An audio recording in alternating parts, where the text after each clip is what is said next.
أج.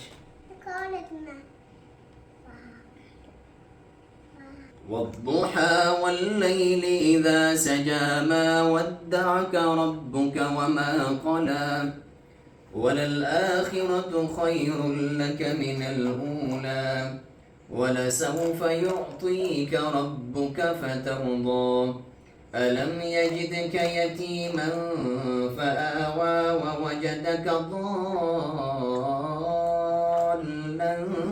فهدى ووجدك عائلا فأغنى فأما اليتيم فلا تقهر وأما السائل فلا تنهر وأما بنعمة ربك فحدث صدق الله العظيم.